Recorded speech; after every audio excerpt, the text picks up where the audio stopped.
On today's episode of the John Campea Show podcast, is ad-free streaming going to disappear and go the way of the dinosaur? Also, the Fast X director is talking about Vin Diesel's comments about there being 3 Fast X movies and saying, wait a minute, not so fast. The first reactions for Blue Beetle are out and they're actually fantastic. And also, Gal Gadot turns us into a house of lies. Talking about a possible Wonder Woman 3, that and a whole bunch more. The John Campea Show starts right now.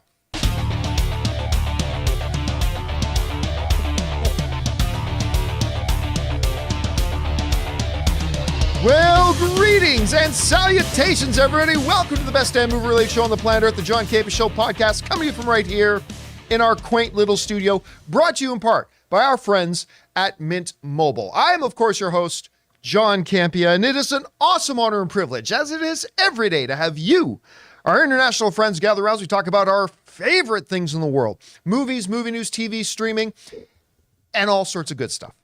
Listen, guys, we're going to give you not just our opinions, but we're also going to give you some information and context so you guys can form your own well-informed opinions, whether they're the same or completely different from ours.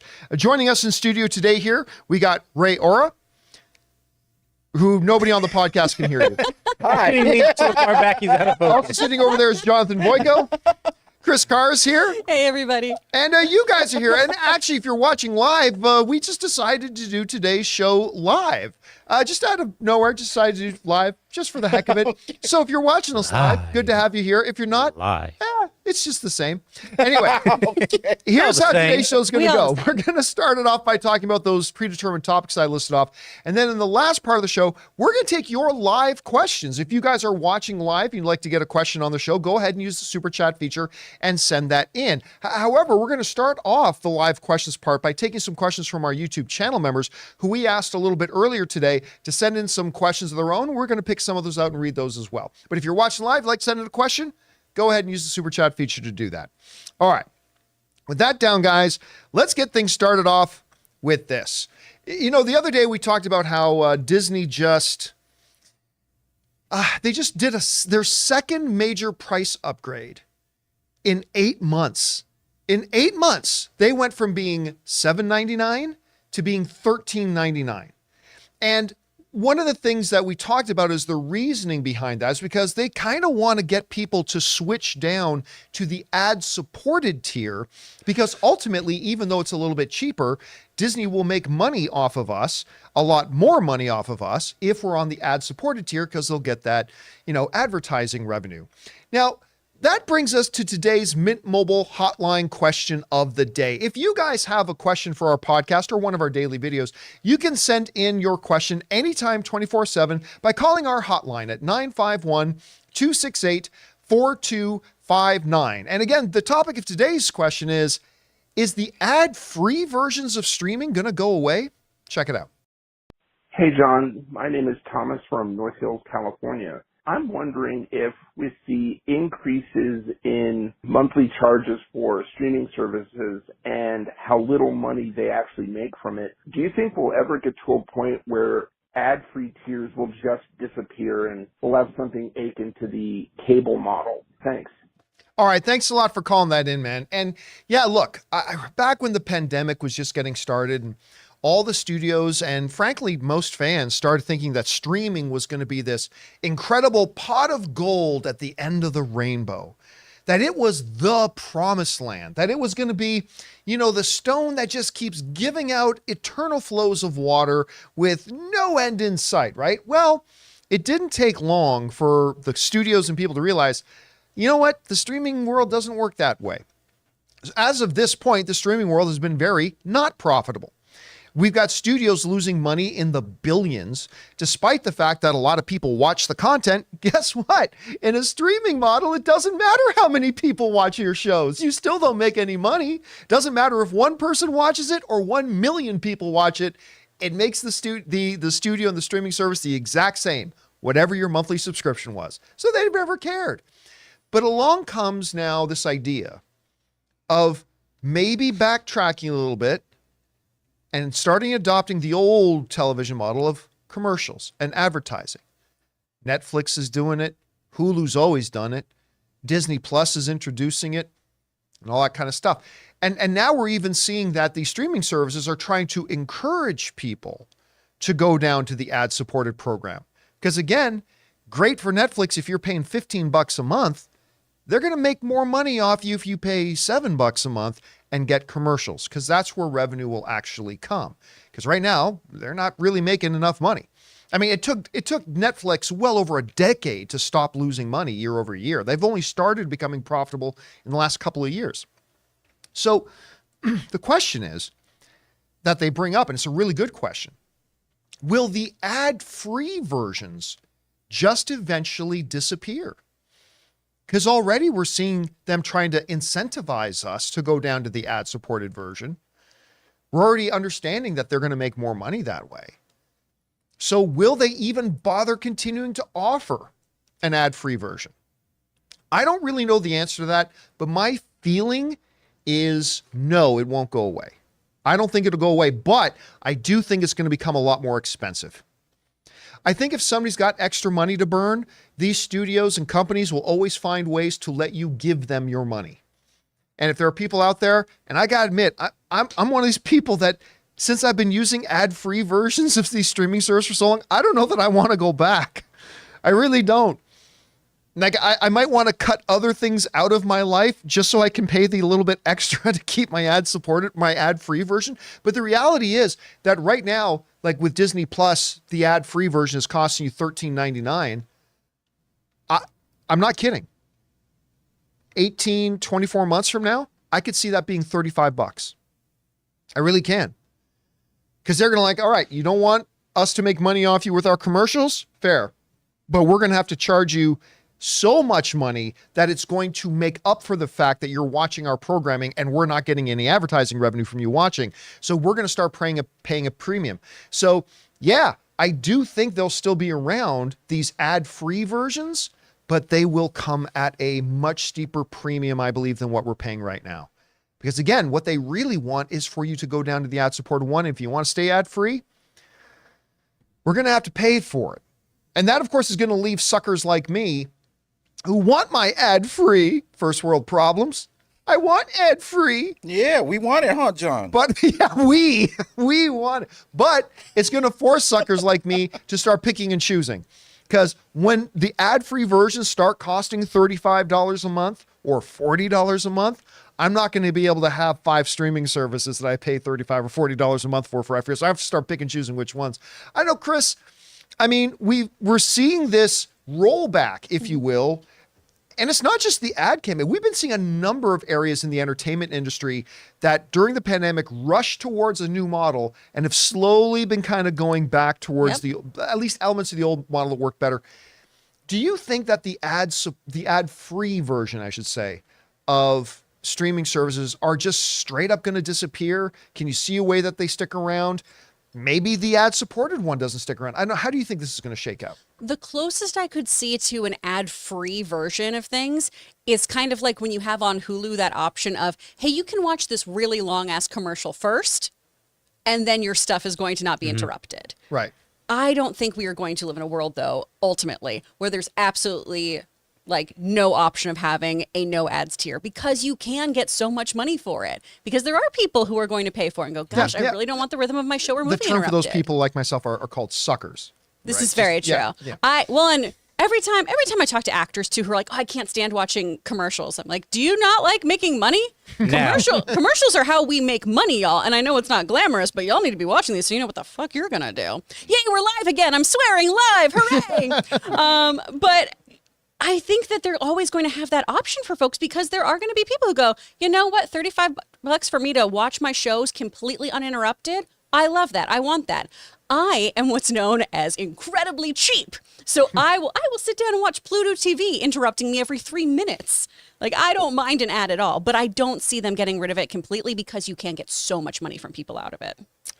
Question is for you guys. What do you think? How's this going to shake out? Do you think that sooner rather than later, we're just going to be in a streaming world where there is no ad-free option? Or do you believe, like me, that even though the ad-supported option will become the dominant aspect of it, they're still going to offer suckers like me, the option for paying an extra big premium to get the ad-free experience. But even us suckers can't do that for all of them. Anyway, however you guys feel about that, jump down to the comment section below and let us know your thoughts.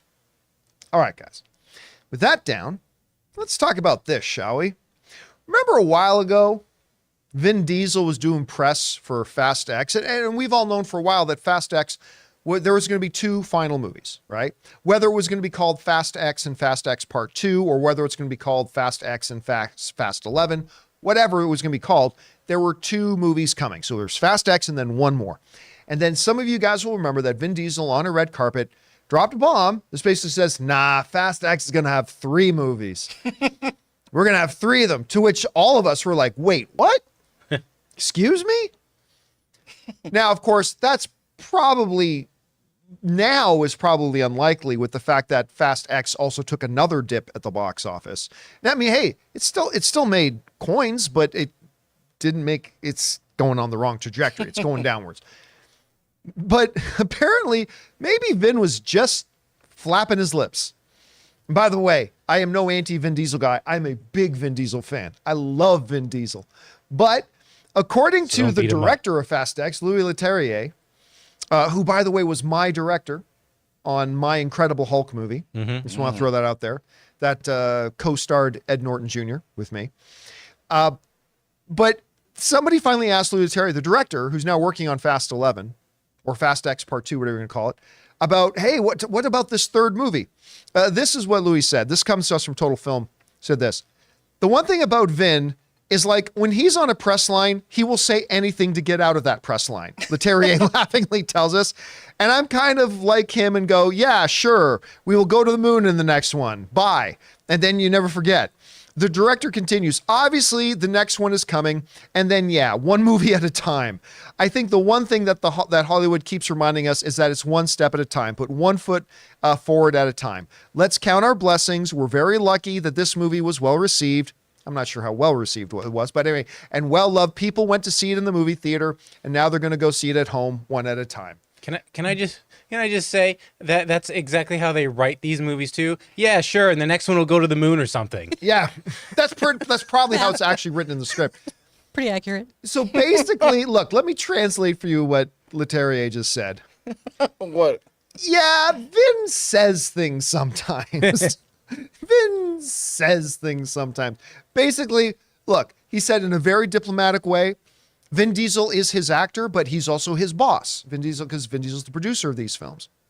So he wants to not lie to the audience and to the fans, but at the same time, he doesn't want to appear like he's refuting Vin Diesel. But let me translate. He said, no, we don't have plans to do a 3rd film. Now, look, guys, 1 movie at a time. Vin will say anything on a red carpet. All right. Sometimes he gets caught up in, and listen, we know this about Vin Diesel. He's an emotional guy. He's an enthusiastic guy. Right. And maybe sometimes when he's on a red carpet and he's excited and the juices are flowing, or maybe he just wants to get out of the red carpet, maybe he just feels like shaking things up a little bit, like saying we're going to do a 3rd Fast X movie or something like that. But I am not believing that we are going to get a 3rd. I think the next Fast movie is the last one of the core franchise. They may continue to do spin-offs and things like that, but I think that's probably that. Chris, you're hearing what Leterrier is saying. I mean, to me, it's pretty clear the director's saying, no, we don't have plans for a 3rd film, right? But I don't know, could you interpret it another way? Do you think maybe there are plans for a 3rd movie? What do you think about this? In Vin Diesel's D&D campaigns, he's role-playing that he's getting a 3rd movie. No. Why in Pooh Perfect Heaven would you give this a 3rd? They're debating giving it the 2nd. This didn't make enough money. This used to be the golden goose for Universal. But people are not tuning into this. And I will say the international box office, obviously, people seem to enjoy these movies a bit more. Very good internationally. Yes. Yeah, it did very good internationally. Domestically, not so much. So, I mean, you look at, it was what, almost 720 million that it brought in, but it had a bananas budget. Like, yeah, it well, did $350 million budget. Yeah. Its worldwide total right now sitting at 704 million, which Okay. I don't think was enough to break even. No. It's didn't make enough money. So why would you go, we're going to make 3 of these and just keep operating at a loss? That makes no sense. Like that's some silly math right there. It's not my money. Yeah, but to your point, I see if you can get this on screen, Jonathan. To your point, like, and listen, I'm a big fan of the Fast movies, but 9 and 10 were both awful. 10 was better than 9, but 10 was pretty awful. But look at that international number. I mean, the people in the U.S. have pretty much given up on this franchise. I think that's pretty clear. But the global audience is still eating it up. Look at that, over $500 million globally. I mean, the international box office is the reason that this movie is not a complete and utter failure. It might end up losing a little bit of money, but it's going to be a little bit of money. Which is like, you made $704 million on a movie, and you might not be profitable on a movie. Yeah. Because you're talking about a $350 million budget, which I still can't understand how they spent that much money on a Fast and Furious movie. And they spent a minimum $150 million marketing campaign. I mean, it's pretty damn serious. But again, that international support is what kept this thing from being what you would call a flop. I mean, even if it ends up losing a little bit of money, it's not a flop, right? And so, yeah, but you don't plan on extending your series when you're not even breaking even. And Louis Leterrier basically, yeah, because by the way, I just want to point this out too. You notice Vin Diesel has never made any comments following up those initial comments about there being a third movie, right? He's never come out another time to say, yup, we're doing Fast X Part 3. He's never said that again. He said it the one time and now, Vin says stuff. So anyway, question is for you guys. What do you think? Do you think that there's going to be a third Fast X movie, or do you think the next one really is it? Do you interpret Leterrier saying exactly the way I'm interpreting that? Look, we're doing one movie at a time. There's no third film being planned. However you guys interpret it, jump down to the comment section below and let us know your thoughts. All right, guys. With that down, we got a couple more things to talk about. Blue Beetle's first reactions are out. We're going to talk about those. Also, WB is now refuting those claims that Gal Gadot said, saying that they're developing a Wonder Woman 3. We're going to discuss those things and more. But first, we're going to take a quick break here and thank a couple of sponsors of today's episode of the John Campea Show podcast, our friends at BetterHelp and HelloFresh. Guys, we want to thank a sponsor of this video, BetterHelp. Getting to know yourself can be a lifelong process, especially because we're always growing and changing. Think about it. The person you were 5 years ago is not the exact person that you are today. Therapy is all about deepening your self-awareness and understanding, because sometimes we don't know what we want or why we react the way that we do until we talk things through. BetterHelp connects you with a licensed therapist who can take you on that journey of self-discovery from wherever you are. And guys, striving for better mental health is something we should all aspire to. I've talked about this before, but when somebody goes to the gym, we applaud them for getting out there to improve their physical health. Well, it's about time that we start looking at mental health the same way, not just by encouraging the people around us to look into therapy, but by also taking the step to take care of our own mental health as well. So listen, if you're thinking of starting therapy, give BetterHelp a try. It's entirely online, designed to be convenient, flexible, and suited to your schedule. Just fill out a short questionnaire to get matched with a licensed therapist, and you can switch therapists at any time for no additional charge. So discover your potential with BetterHelp. Visit betterhelp.com/Campea today to get 10% off your first month. That's BetterHelp, HELP.com/Campea. Guys, we want to thank a sponsor of today's video, HelloFresh. With HelloFresh, you get farm fresh, pre-portioned ingredients and seasonal recipes delivered right to your door. Skip trips to the grocery store and count on HelloFresh to make home cooking easy, fun, and affordable. And that's why it's America's #1 meal kit. Fall is right around the corner, and HelloFresh is here to help you plan for the busy season ahead with tasty dishes delivered to your door. Simply choose your recipes and pick your delivery date, then lay back and enjoy the last days of summer knowing that dinner is covered. Feel like you would love a wholesome homemade meal, but there's just not enough time? Well, with HelloFresh, all you need is 15 minutes and you'll be enjoying a tasty, satisfying meal made in your own kitchen. Just look for their quick and easy dinner options, plus quick breakfasts and lunches too. My wife Ann and I are both working professionals, and dinner time is always stressful and time consuming. And that's one of the main reasons we absolutely love HelloFresh, and we always end up with a great dinner. So go to HelloFresh.com/50Campea and use the code 50Campea for 50% off plus free shipping. Again, that's HelloFresh.com/50Campea and use the code 50Campea. HelloFresh, America's #1 meal kit. And thank you to our friends at BetterHelp and HelloFresh for sponsoring this episode of the John Campea Show podcast. All right, guys, with that down, let's move on to this, shall we? The newest doomed to flop DC film is on its way, coming out next week, right? Mm-hmm. Blue Beetle, a movie that I think actually looks like it's got a lot of promise. I've liked the trailers. I'm looking forward to seeing this movie. I think it looks like it could be really cute, charming. I like some of the fight action that we've seen and the stuff there. I'm a little bit worried about some of the silly stuff in the trailer, but overall, I think this movie's got potential. I'm looking forward to it. Seems like a fun movie. Yeah, it seems like it's going to be fun. Well, the first reactions for the movie have now come out, and they're way better than I thought they would be. Like, they're exceptional, really exceptional. And maybe we shouldn't be surprised. After all, when you look at the backstory of this movie, it was a film that was originally conceived of and destined to be dumped on HBO Max. And then the powers that be at the time looked at it and it's like, you know what? This actually looks really good.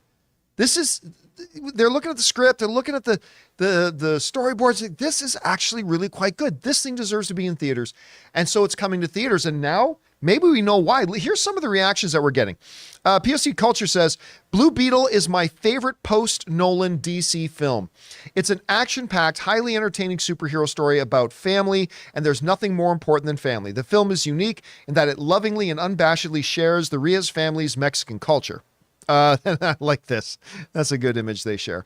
Then we got Brandon Davis writes, the Blue Beetle movie is mostly a blast. Some is too silly, and I also got that sense from some of the trailers that some might be a little bit too silly. Mm-hmm. Anyway, some is too silly or childish for me. A lot had me laughing loud. George Lopez. Practical suit rocks. The Latino representation is awesome. Yes. Enjoyed the family-centric stakes. Solid action beats. Overall, it's fun. BSL writes, DC should have marketed Blue Beetle more.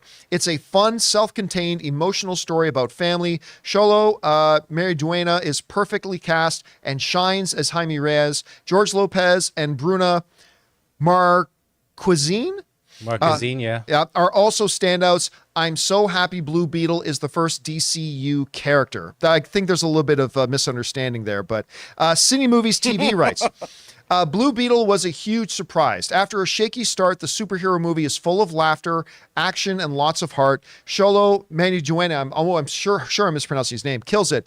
So does Bruna Marquezine. George Lopez is hilarious, and Adriana Barraza is a hoot as Nana. Take the whole family and big tissues. Genesis O'Neill writes, Blue Beetle stands out from previous DC entries, and it's mostly due to the Latin flavor. Let's be real. It's funny, emotional, and the action scenes with Blue Beetle are amazing. The cast is beautiful, but Mariduena and Lopez shine. Can't wait to see more. Congrats, Albori, LFG. So, and it goes on. So, nobody's saying it's perfect, right? Like we had Brandon Davis was saying, hey, you know what? It gets a little bit too silly at times, but for the most part, it's a big blast. Some people saying it starts off a little shaky, but then finds its footings. But one of the consistent things we're seeing is great warmth, that the action is really good. That's one of the things that I picked up in the trailers. And quite frankly, I'm surprised more people didn't talk about it. I thought the action in the trailers looked quite stunning, actually. I thought it looked great. Particularly those fights in the tunnels when he's doing the moves down the tunnels. I thought it looked really, really slick. So it seems like there's a big emphasis on family, which seemed to have struck a chord with a lot of people. And so it's looking like this movie might actually be really good. And my anticipation for this has just gone up a couple of notches. I mean, I always suspected it had potential, but this is sounding better than I expected. Now, here's the cold bucket of water of reality. This movie's still going to flop. I hate saying that. I don't want it to. I wish more people would go out and support it. But the reality is, again, let me remind everybody, we're 7 films in now. No DCEU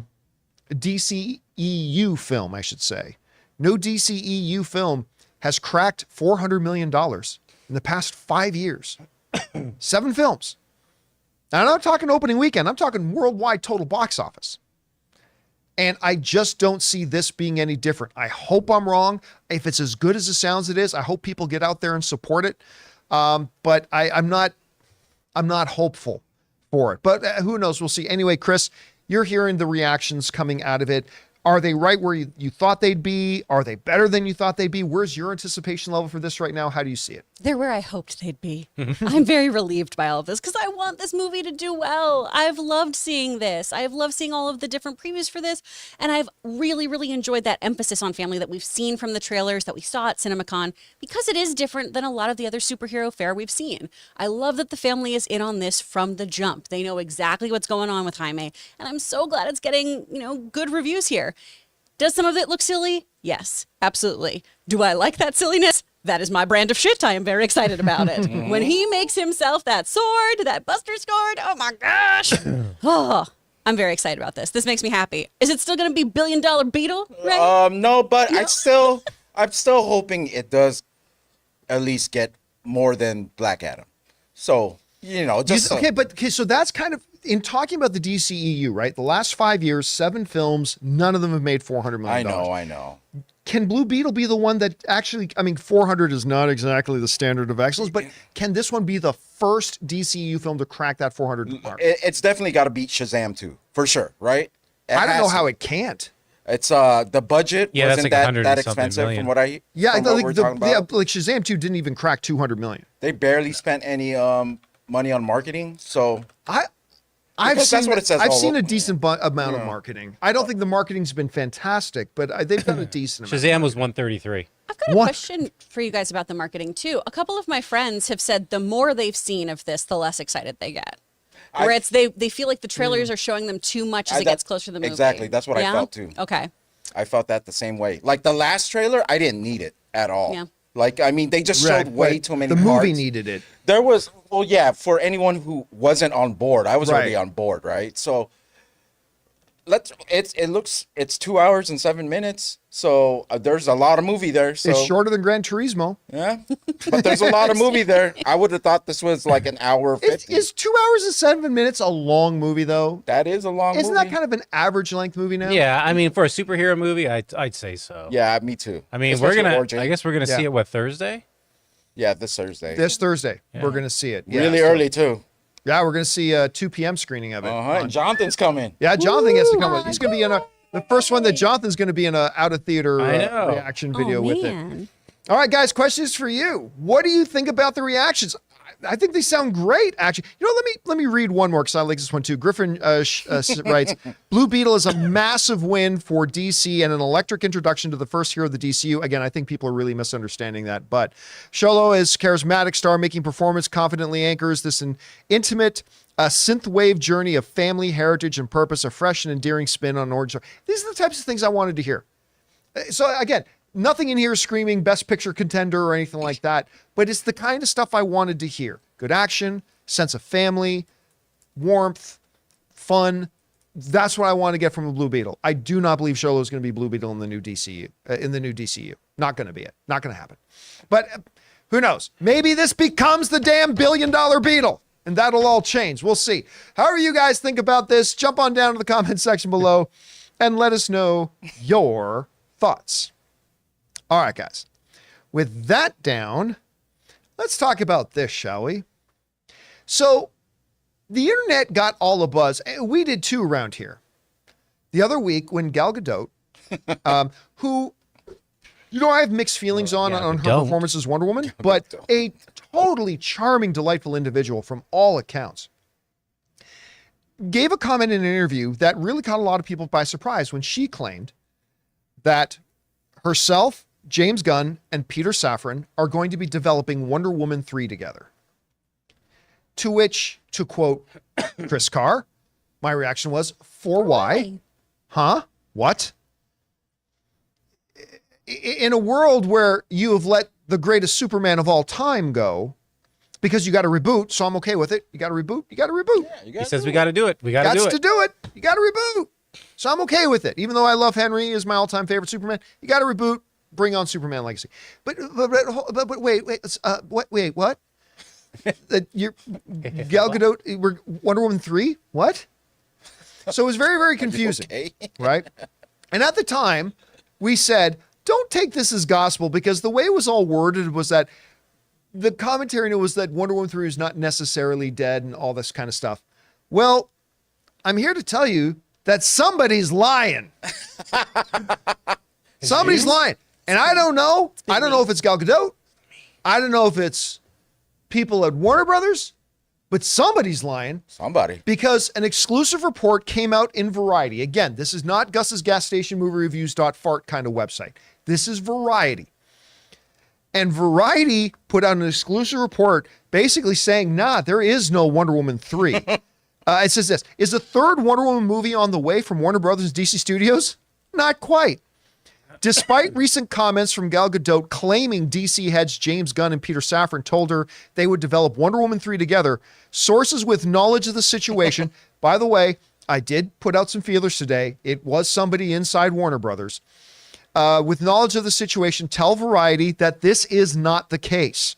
According to the source, a third Wonder Woman film is not in development at DC Studios, nor do Gunn and Safran have plans at this time for any Wonder Woman project in the new DC universe other than their previously announced Paradise Lost prequel series for Max, which, by the way, I'm actually really kind of interested in that series.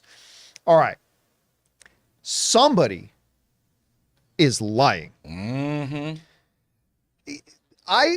I'll tell you this, I choose to believe, I'm going to fast forward here and tell you what I ultimately think here. I think this is a situation of enthusiastic misunderstanding. I choose to believe this is a case of enthusiastic misunderstanding.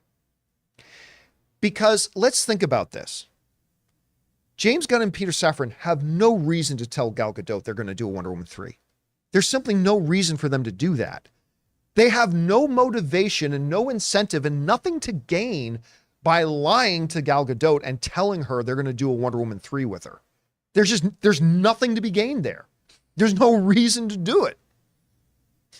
But at the same time, as far as I can tell, Gal Gadot would have no reason and nothing to gain by lying and saying that they are developing a Wonder Woman 3. What does she stand to gain by lying to the public? Because guess what? If you're James Gunn and Peter Safran and you tell somebody like Gal Gadot, we're going to do a Wonder Woman 3. If you're lying, that's going to come out. If you're Gal Gadot and you tell the world, yeah, Peter Safran and James Gunn said we're going to do Wonder Woman 3, and you're lying, you got to know that's going to come out. There's simply no incentive or purpose for either of them to lie about this. So I'm going to go with, Ray and I and Jonathan were talking about this before the show started, and Ray said, you know how it goes sometimes. You get, something gets said that's encouraging, enthusiastic, and maybe you take it one way and you leave a meeting with a different impression. Come on, we've all been in that. We've all walked out of a meeting with somebody where we walked out with a completely different impression than what the other person had in that meeting, right? It happens. It does. And maybe, because James Gunn and Peter Safran had told Patty Jenkins, we're not doing another Wonder Woman with you. We love you. We super respect you, but we don't have any plan. We'd like to work with you again sometime in the future, but this Wonder Woman franchise isn't going anywhere. They did the same thing with Peter Safran. With Henry Cavill. They brought him in, say, we respect you, so we want to sit down face to face and let you know we're moving in a different direction with Superman. We think you're awesome. We would love to work with you again sometime in the future as something else, but we owe it to talk to you face to face to let you know we're moving in a different direction with Superman. Perfect. I wonder if, because Gal Gadot is so utterly charming and delightful in person, if while laying on the, just so you know, we love you, we think you're wonderful, we think you're great. But you ever see the Parks and Rec episode? I was just going to make this reference. With Chris and It's Chris Traeger and Ann Perkins, where neither of them have been Please broken tell up the with story so before. people understand what we're talking about. So they have a conversation, and Anne thinks that everything's cool in their relationship because no one's ever broken up with Ann Perkins. And so Chris Traeger, because he's so sweet and kind and wonderful and tells you what an amazing person you are, breaks up with her in such a way that she doesn't even think they're not together anymore. Right. And I feel like that's exactly what's happening here. Where it's just like, oh, Gal, you're wonderful. You're incredible. You inspired so many young women. All these girls look up to you, and we love what you've done here. And we are so excited for the next Wonder Woman to follow in your footsteps. And it still probably was like, yep, we're moving right along. Yep, yeah. Any day we're going to call Patty and bring her into the mix, too. I have a feeling, because again, I've been racking my brains over it. What do James Gunn and Peter Safran stand to gain by lying to her? And what does she gain by lying to the press about it? I just don't see any upside for anybody straight up lying about it, but purposefully or inadvertently, someone's lying, even if they don't realize they're lying. Lies are being told. We're here to find out. We are here to get Lie to watch. the truth. Yeah. We ain't leaving this place until someone admits the lie. The lie. Because listen, it makes zero sense to do a Wonder Woman 3.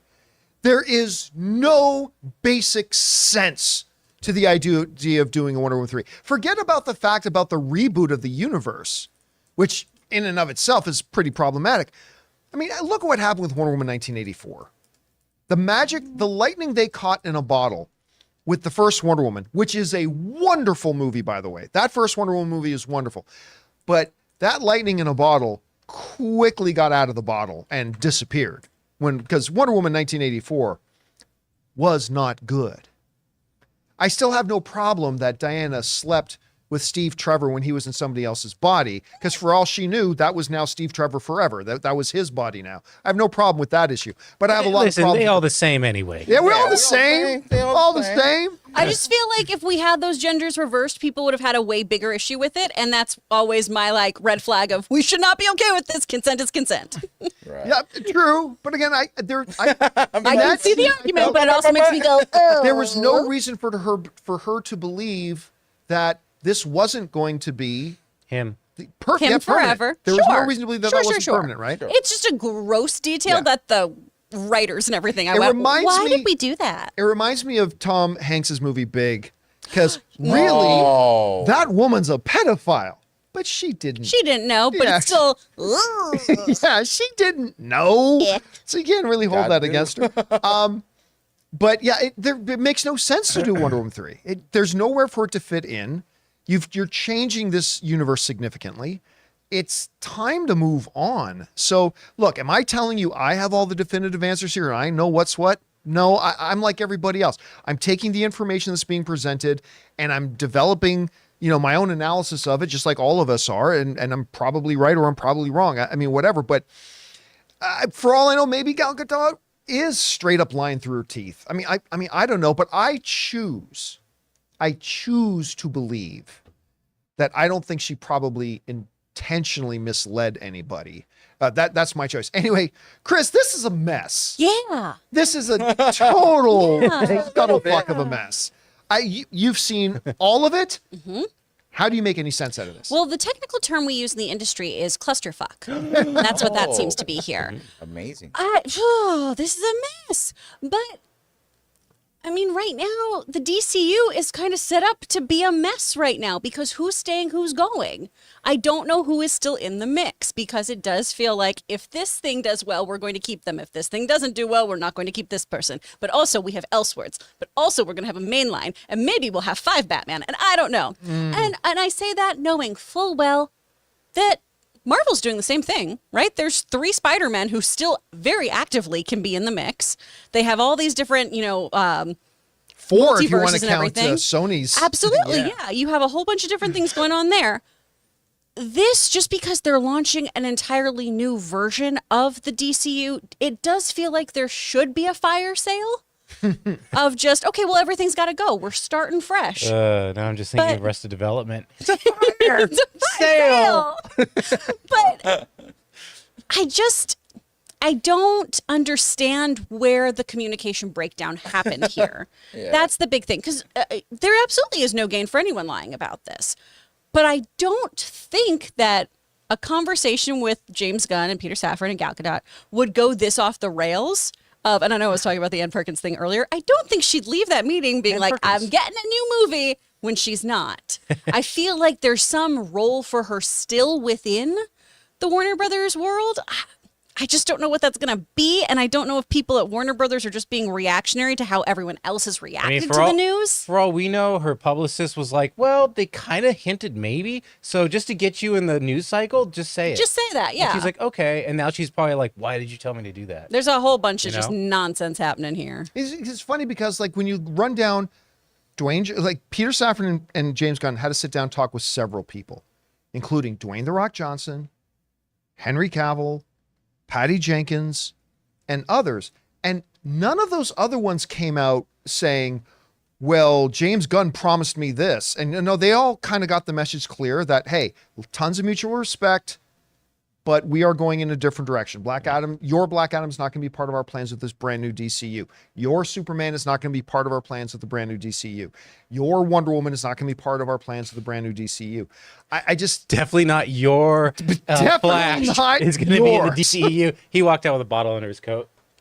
It's kind of like the "it's not you, it's you" discussion that you may want to have with some people. So I know. Look. Even when we covered this story initially, my bottom line was, I do not believe this Wonder Woman thing is going to be happening because the wording in it was that Wonder Woman 3 may not quite be dead yet. Like, it's not necessarily dead. Like, this sounds to me like just a lot of pleasant talk. There's not going to be a Wonder Woman 3. So, yeah, that's where I'm sitting on it right now. So, I don't know. Oh, what a mess. But, somebody in the live chat said this a little bit earlier, and this is true. This is a situation where Gal Gadot really just shouldn't have said anything. I mean, you have these private conversations.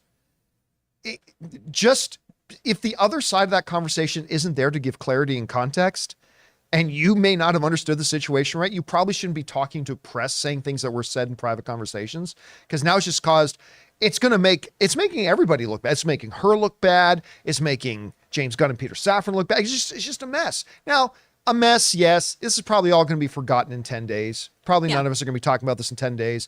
But you know what? It is what it is. Question is for you guys. What do you think about this? Apparently there's people inside Warner Bros. Saying, yeah, no, there are no plans to do Wonder Woman 3, despite the fact that Gal Gadot is going around saying that there are plans to do Wonder Woman 3. How do you take this? Is this a Chris Traeger and Ann Perkins unfortunate situation? I choose to believe that's what it is. Is one of the two straight up lying? But I got to ask you this. If you do put in the comments section that you think one or the other are deliberately straight up lying, you got to tell me what you think their motivation is, because I just can't find any motivation for Gal Gadot to lie, and I can't find any motivation for Peter Safran or James Gunn to lie about this. Anyway, whatever you guys think, jump down to the comments section below and let us know your thoughts. All right, guys. With that down, we are now going to go over and start taking your live questions. If you've got a thought, theory, opinion, comment, or question that you'd like to us to address on the show, go ahead and use the super chat feature and send that in. But we are going to start off by taking questions, a couple of questions from our YouTube channel members who sent in a few a little bit earlier. But before we get to that, we're going to take another quick break and thank my mobile service provider, and they should be yours, a sponsor of today's episode, the good folks at Mint Mobile. Guys, we want to take a second to thank a sponsor of today's video, Mint Mobile. Signing your life away to a big wireless provider is kind of like being trapped on a roller coaster from hell. Sure, it looks like fun at first. They probably even threw in a free phone, but now you can't get off. Month after month of insane bills and unexpected thrills, like overages and surprise fees. If that sounds like your current big wireless plan, it's time to get off the ride with Mint Mobile. For a limited time, wireless plans from Mint Mobile are just $15 a month. That's unlimited talk, text, and data for just $15 a month. You guys know before I came to Mint Mobile, I was paying triple what I am paying now on the standard big wireless plan, and I will never go back. All plans come with unlimited talk, text, and high-speed data delivered on the nation's largest 5G network. Use your own phone with any Mint Mobile plan and bring your phone number along with all your existing contacts. To get your new unlimited wireless plan for just $15 a month and get the plan shipped right to your door for free, go to mintmobile.com/Campea. That's mintmobile.com/Campea. Cut your wireless bill to just $15 a month at mintmobile.com/Campea.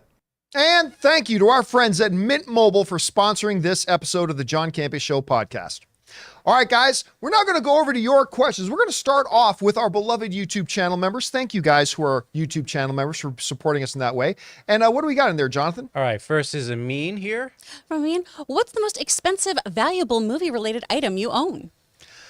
Okay, so there's two different ways to answer that. One is, what is the thing that costs the most? And then what is the thing that's most valuable? The movie-related thing that I own that is probably cost the most, honestly, is probably this Deadpool statue.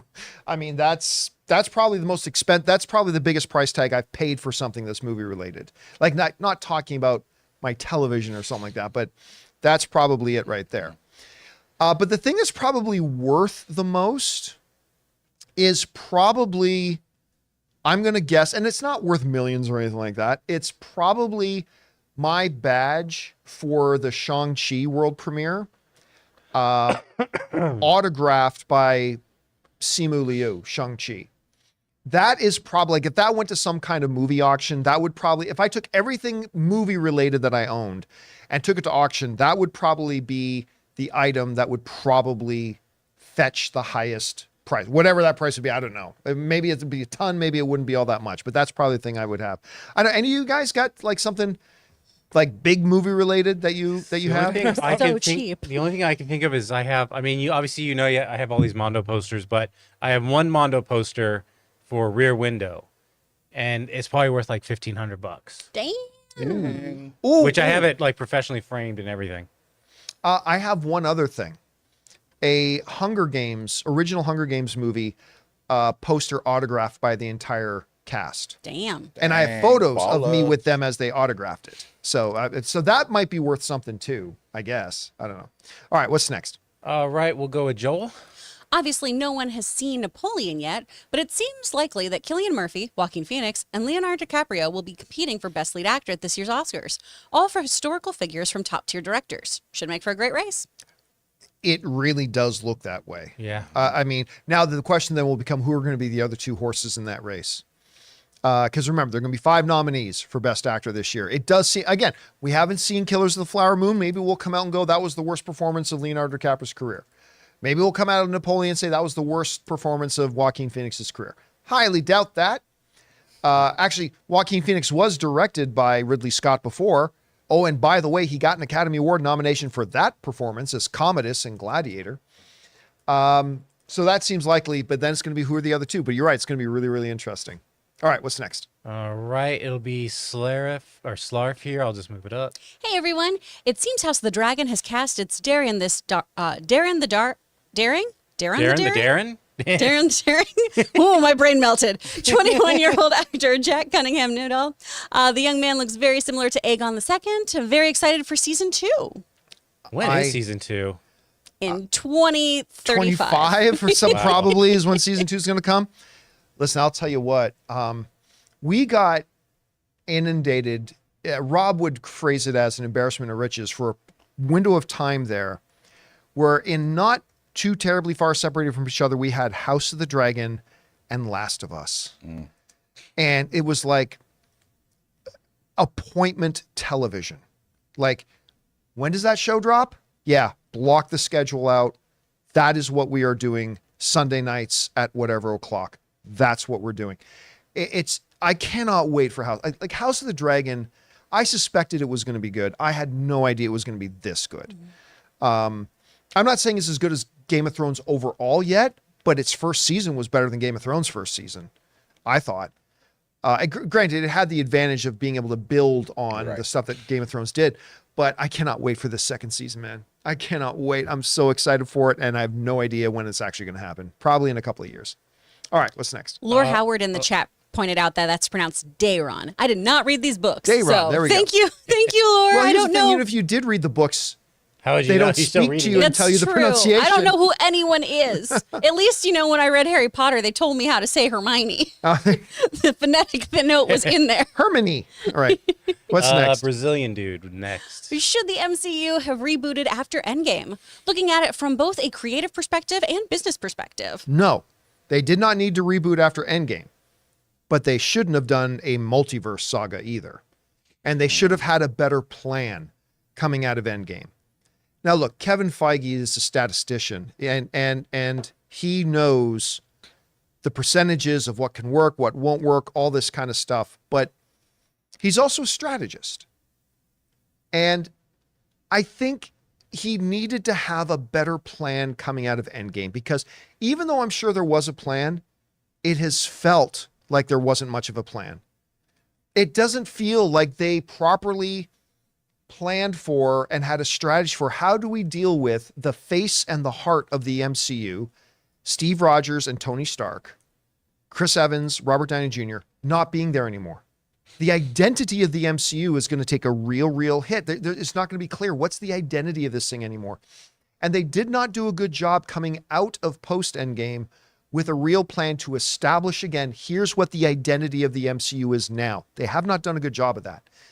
That doesn't mean that the only other answer was to reboot. No, it just means that they needed a better plan and they needed to execute it a little bit better. But did they need to reboot? No. All right, what's next? All right, our final one will be James Freeman for our member chats. Okay. Do you think Ryan Gosling's comedic success in Barbie could make a sequel to The Nice Guys more than a pipe dream? No. I mean, sequels to high-quality flops have been made before. No, they would have happened a long time ago. It's never going to happen. That movie's so good. Listen, if that was going to happen, it would have happened after La La Land. Yeah. After La La Land was like winning all these Oscars, and I think Ryan Gosling got nominated. Did Ryan Gosling get nominated for Best Actor for that? He did. A Best Actor nomination. It would have happened then.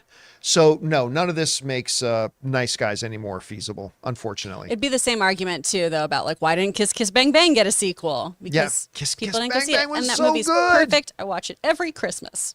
Another Shane Black film, Yep. is it not? Yeah. Man, Shane Black makes... He makes great movies, always hit at Christmas time, so it makes for wonderful holiday viewing. Except for his Predator movie. Well, I was so excited about his Predator movie, and because of Shane Black, it's gonna be awesome. Well, we were all thinking that. We're like, this is going to be dope. I mean, whatever. Everybody has a bad day at the office. That was Shane Black. this is very true. All right, let's move over to the super chats now. What do we got up here? From Cash. One of two. Hi, John and crew. How are you feeling about the Hunger Games movie coming out soon? I wasn't excited at all, but I used to be a big... Oh, that was yesterday's. Oh, that's actually. yesterday? Yeah, Sorry, we'll I start couldn't with see the CJ. numbers. So, CJ Rebirth then? Yeah. Is that today? CJ Rebirth. Is there a difference between people saying Robert Downey Jr. was meant to be Iron Man versus the crew of Back to the Future wanting Michael J. Fox since the start to be Marty? I'm not quite sure what you mean. Let's see. I think Is there a difference between people saying RDJ was meant to be Iron Man versus crew of Back to the Future wanting Michael J. Fox since the start? Well, I mean, since the start is incorrect because he wasn't initially cast in the role. No. Well, I think what he's saying is that there were some crew members who thought he was the one who should have been cast in the first place. Okay. Right? I don't think so, because honestly, like, look, when it's all said and done, 20, 30 years from now, let's say after Robert Downey Jr. retires, and people ask, what was the definitive Robert Downey Jr. role? Look, we already know what the answer to that. He can act for another 25 years. It doesn't matter. The answer to that question is Tony Stark. But I don't think you can say the same I don't know that I'd say the same for Michael J. Fox. Good Canadian kid. Mm-hmm. As great as the Back to the Future movies were, I'm sorry, he'll always be Keaton. He'll always family Keaton. ties. I mean, at least there's an argument to be had there. Like with Robert Downey Jr., there's no argument. Tony Stark is what he's always going to be known for. But so I don't think Michael J. Fox was born to play Marty McFly. But he was. I mean, obviously he's magnificent in it. Good Canadian kid. All right, what's next? From Raymond Verrata. Just saw the Rotten Tomatoes score for Last Voyage of the Demeter wasn't that good. Renfield didn't have a good score either. I guess Dracula movies are considered old, and today's vampire is Twilight Boy. I don't think it has anything to do with the fact that it's Dracula. Yeah. It's all about whether it's a good movie or not. Yeah. That doesn't People were saying like they want to. Dracula has a lot of like.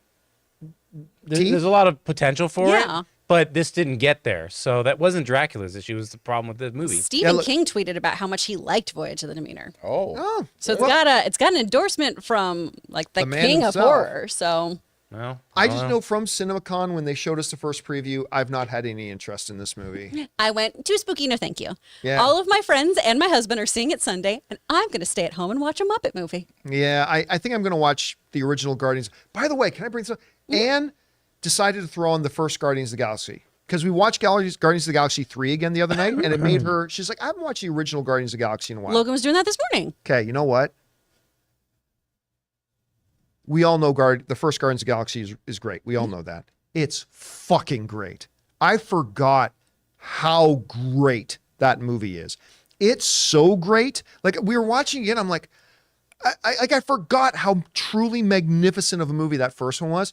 I'm like, I might have to redo my top 5 all-time favorite comic book movies. Yeah. It's top tier. It's so good, that first one. Oh, all right. What's next? From Murray Reich, thoughts on this season of What We Do in Shadows. Last week's episode of The News Reporters was the funniest episode. I don't think it was the funniest episode, but I thought it was So damn there. funny. It was damn funny, but I thought there were even 1 or 2 other episodes this year that were even funnier. This season has been great. Now, look, I liked season 3. I liked it. I had a really good time watching it, watched every week when it would release, all that kind of stuff. But it took a little bit of a step back from seasons 1 and 2.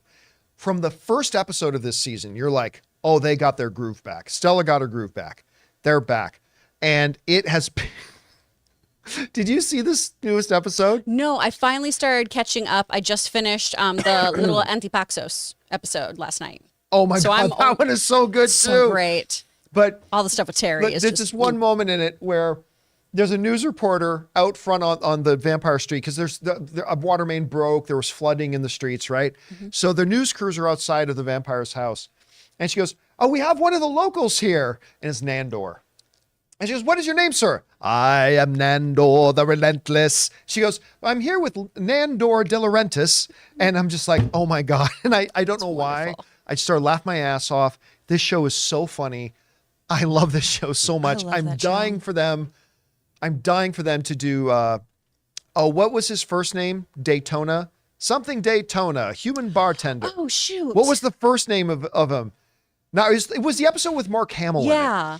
It wasn't Ricky Daytona. It was I'm gonna- somebody in the live chat. Help me out. What was his character's name? He called himself. I am. Like Ricky or something? Or, Well, it wasn't Jackie Ricky. Daytona. Jackie Daytona. I am Jackie Daytona, human bartender. Human bartender. I love Matt Berry so much. Oh God, I loved that so much. I want Jackie Daytona to come back. Okay, sorry. What's next? From Mr. Hank Dunn. I know you said you didn't like the look of it, but My Adventures with Superman is so perfect. Easily the best Superman has ever been on TV. Yes! Ray told me about the show, and I am obsessed with it. I completely forgot about it. I watched the first 2 episodes, but the new ones come out today, right? Yes, On Friday? it's so Okay, cute. I'll catch up. It's so wonderful. It's got magical girl energy. It's got anime vibes. I love everything about it. It's beautiful. I still have no interest. Oh my gosh, it's so cute, I have John. no interest. Like At I said, all. I'll bring up the question again. Do you see James Gunn taking some influence from that show? Because it seems like some of the romance stuff could. I think it could. Yeah. It's real sweet. It's really Bah wholesome. humbug. Bah, I Just say. I love you'll love. turn around. Just like Batman Beyond. You'll turn around. You'll Yeah. turn around. When have I turned around on No, Batman? you Beyond? will. You will. You will. Okay. All right, what's next? You'll be right one day. Yeah. From I think we skipped Raymond, right? Oh, excuse me. Raymond Verena. There's a TikTok video about warning Americans not to watch Taylor Swift's concert in Toronto because it's cold, no stadium roofing, and a lot of polar bears. You Canadians are funny, eh? Well, No I don't know. roofing. Okay. Where did she perform? Somewhere Because, in Toronto. like, but everything's The Rogers Center, formerly known as the Sky Dome, absolutely has a roof. Yeah. So, and it was August. It ain't gonna be Yeah. cold. Haters gonna hate. All right. TikTok. All right, what's I guess next? it's, I don't know, it's a TikTok thing. Maybe it's like how Grimace shakes kill you. Harv's K. Anime recommendation for Chris. Ooh, Zom 100. Bucket List of the Dead. Burnt out corporate employee is ecstatic when zombie apocalypse hits because now he's free and can pursue his bucket list. Ooh. It's like, oh, good, no more work. It's like a snow day. Aw, that is fun. That sounds exciting. I would watch that. Thank you. I need to up my anime too. I haven't been watching anything lately. All right, what's next? From Corey M. I really hope Gal Gadot. I started to say Gal Gadot. Dang it. Got it. Gal Head. From Gal Gadot doesn't return as Wonder Woman. If you're gonna recast Superman and Batman, why not get a new Wonder Woman? I mean, look, the reality is we can ask questions like that, but there could be 100 truly viable answers. We don't know what's going on at the offices of Warner Brothers. Like, they clearly got a plan. I don't think their plan includes a Wonder Woman 3, but if it did, and I do not think it does, then there would be a purpose for it and a plan. And just because we can't figure out what it is doesn't mean that it's not there. And I think sometimes we as film fans have to remember that sometimes we see that little tip of the iceberg that's sticking above the water, and we don't see the mountain of ice that's underneath the surface of the water. And we think we know everything there is to know because we got that one little bit. And I've been guilty of that too. We all have. But I just think it's something we have to keep in mind that sometimes there's a bigger plan and we still don't know what it is. But I do not believe there's going to be a Wonder Woman 3. All right, what's next? From Isaac, remember when Hulu was just an ad-based TV streaming website? That's how I used to watch shows like ALF and Family Matters. ALF, excuse me. I was like, what acronym is that? ALF and Family Matters as a kid with no cable in the mid 2000s? I'll tell you what. It was around that long? Like years ago, Hulu became one of my favorite streaming services as a great place to go. Because remember, a bunch of the studios were partners on Hulu for a long time. Right. And so they would put all their TV shows on there. And that's where I would watch like a whole, but that's where I watch The Rookie, even though it's a network television show. I would watch a lot of TV there. Then they started with some originals. I'm telling you, they are the service that I probably watch more than any other streamer is probably Hulu. And yeah, they had their roots in that one thing. They've evolved. It's going to be interesting to see how it evolves even more once either Disney or Comcast buy each other out. You know where I used to watch ALF and Family Matters? On TV. I was going to say, and they were new. Like, was it UPN that Family Matters came on? We didn't have them TVRs, and we liked it that way. TVR. What are reruns? What's next? From YT Pump Life. You think Marvel will do the Krakoa storyline where the mutants moved to a different planet where Storm and Magneto terraformed it and they also made Storm open a black hole, OP? No, that's way too off the deep end. Man. That's way off the deep end because look, I think one of the things that Kevin Feige is figuring out now too, and remember, we used to talk about this a lot of time. A lot of the storylines in comic book movies, you got to adapt them for the non-comic book audience. Yes, you want it to appeal to the comic book readers, but 95% of the movie-going audience is non-comic book readers. And you got to give it a little bit of a sense of grounding without people needing to be too inside baseball or too much into the issue 45. Like you can't go too far into the ridiculous. And Kevin Feige and Marvel have gone too far into the ridiculous in recent couple of years. And I think they're seeing that the audience has rejected it. And that's why I always thought that them doing a multiverse saga was totally a mistake. There's some cool things you can do. Like Spider-Man No Way Home handled it in the most audience-friendly way possible, I think. But then you get into things like Ant-Man and the Wasp, Quantumania, and some things where they really went off the deep end. And even to a degree, a little bit of Thor, Love and Thunder. So I don't see them doing something like that, to be honest with you. I think they're going to ground it a little bit more than that. All right, what's next? All right, next is Jedi Master and only Jedi Master.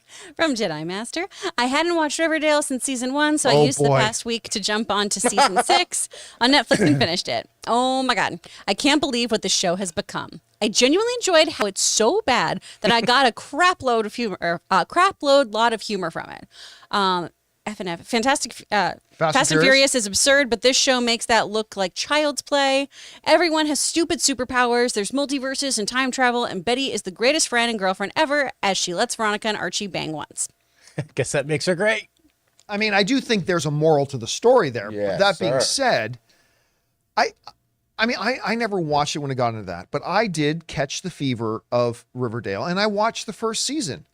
First season was fun. And the first season was a quality reimagining of the Archie mythos and all that kind of stuff. It was a quality murder mystery. This town's got secrets kind of show. It was really quite good. And it felt very real. It felt like you could drive to Riverdale tomorrow if you wanted to, that there are towns like this. I don't think I want to. How it became a D&D murder death cult, superpowered, multidimensional, whatever. I can't even conceive of it because that first season was so grounded and a really good bit of television. How it became something so awful, they'll write novels about it, how textbooks, if you will, about how this happened. If you let your boyfriend sleep with your girlfriends, you're definitely going to catch the fever too. You definitely catch the fever. All right, what's next? From Devin Lita, reaction to Wonder Woman 3 news. I'm never blowing bubbles again. What? I'm missing something. What did I miss? Get that I don't know. Wonder Woman 3 news, I'm never blowing bubbles again. Did someone blow blow bubbles? I don't No know. idea. All right, what's next? From Simon Blakemore, I'm with Chris, with me, with DCU. If you're going to reboot, getting rid of anything, including Peacemaker and Waller. Ooh. Don't you put words in my mouth, though. I get that. I get that train of thinking, but the reality is this.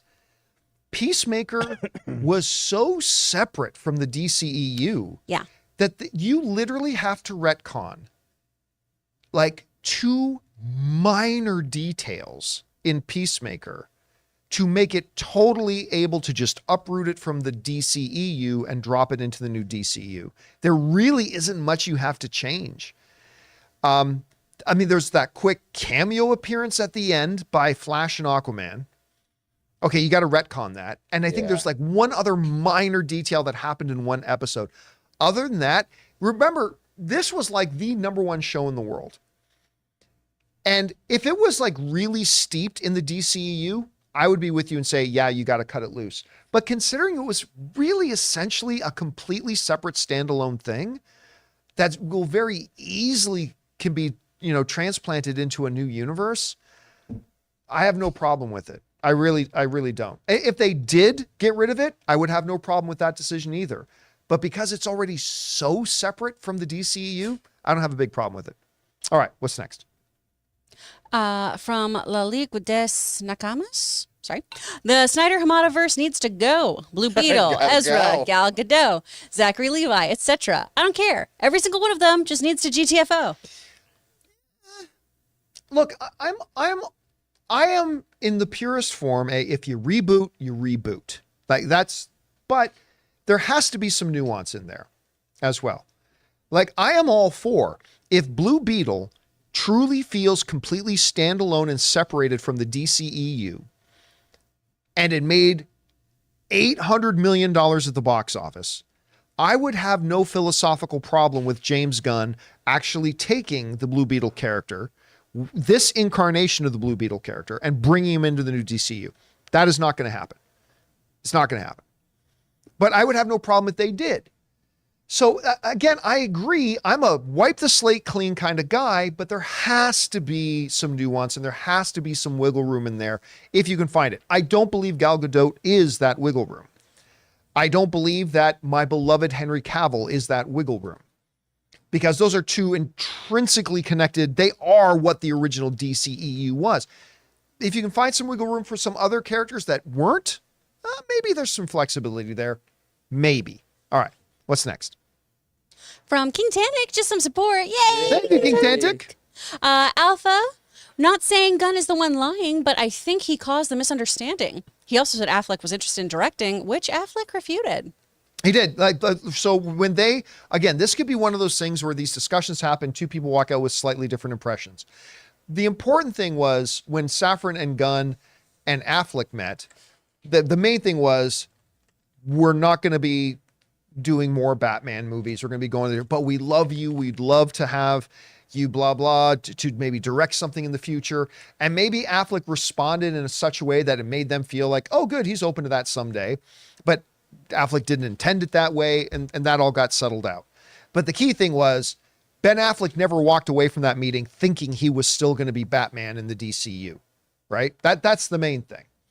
So it very well could be a situation like that, like a Chris Traeger breaking up with Ann Perkins situation, that, super nice, kind, wonderful, lauding things were said in this meeting, and maybe somebody interpreted a detailer here too. So could be. All right. But there's also a billion other possible answers to that. Yeah. I'm just, throwing out one or two of them. All right. What's next? From Suthius, sending a $20 super chat. Thank you so much. Thank you, Suthius. I just discovered that Anthony Hopkins has been a musician and composer pretty much all of his life. He wrote a waltz in 1964 and got to hear it performed by Andre Rieu's orchestra in the Netherlands in 2011. It's a beautiful waltz. Oh, it's such a gorgeous video watching him react to his music being played. I you had can no idea. Totally find this. Oh, it's so, so great. I don't know if I told you my Anthony Hopkins story. One of my favorite stories ever of meeting Anthony Hopkins, about 8 years ago, I'd say 9 years ago, he did this Possession movie where he played a priest. I can't remember the name of the movie. I'm sure somebody in the live chat will remember it. So I got to go and interview him. And I was waiting my turn to go in to interview him. And I asked his assistant, I said, because, you know, Ben Kingsley is very particular about being referred to as Sir Ben Kingsley. He takes the being knighted as a very serious thing that needs to be respected. Anthony Hopkins has also been knighted. So I asked his PR person, I said, by the way, does Mr. Hopkins prefer being referred to as Sir Anthony? Does he prefer being referred to as this? Like how he goes? And the guy said, I've never heard him mention it. So I don't think it's wrong either way. So fine. It comes my turn to go in and sit down with Hopkins. And I go in the door. And by the way, Anthony Hopkins, freakishly big, manly hands. Yep. Like he's got these big mitts. He's actually a bigger guy than you think he is. So I walk in, I reach out my hand, he shake my hands, he shake my hands, and I said, Sir Anthony, it is such an honor to meet you. Because I was kind of overwhelmed, right? And as he's holding my hands like, Sir Anthony, ha, my dear boy. And he pulls me in, gives me this big hug. And I'm like, this is the greatest moment of my life. And yeah, it was... And I was working with AMC at the time, and he said, who are you with? And I said, I'm with AMC Theaters. He said, I love, you remember this, Ray? He goes, I watch AMC quite often because there's a television network, right? I said, actually, they're two separate companies. And I said, it's funny because I worked with them for like 2 years before I realized they're two separate companies. And Sir Anthony goes, no, I think they're the same company. I'm like, well, I'm not going to have an argument with Sir Anthony. So anyway. He's sweet. He did some mentoring when my brother still lived here in California. And so Logan and I would always hear Hayden talking about his friend Tony. And when we found out it was Sir Anthony Hopkins, we were like, how dare you? How dare you refer to him? He's like, that's what he wants to be called. He says his name is Tony. By the way, King Daddy Goat in the live chat, The Right. Yes. The name of the movie was The Right. Oh, The Right. Yeah. R-I-T-E. Thank you, King Daddy Goat. All right. What's next? From Corey Hensley. haven't commented since you changed the format, but still here and still loyal. Happy Friday. Oh, thank you so much. Yeah, I mean, that's sweet. I think when I announced that we were doing these format changes, like people thought it was going to be like so fundamentally different. And we've had a lot of people writing saying it's like, there's a few details changes, but we're getting the same content. I'm like, yeah, we're still going to get the same content. So I'm glad you're here and I'm glad you're enjoying it. And did we get through all of them? That was it. Yeah. And guys, that'll do it for today's installment of the John Campea Show podcast, a special one that we did it live. Thank you so much to everybody who came along and joined us live for this one. Big special thank you to all you guys who sent in those super chats. Number one, because you give us interesting things to talk about. But number two, you supported this channel as you did it. And all of us involved with the show, thank you guys so very much for your support. I want to thank everybody in the room. Ray Ora. Hey, have a good weekend, everyone. Jonathan Voico. See you guys. Chris Carr. Have a terrible weekend. No, I hope you have a great one. Love you. My name's John Campea, and until next time, my friends,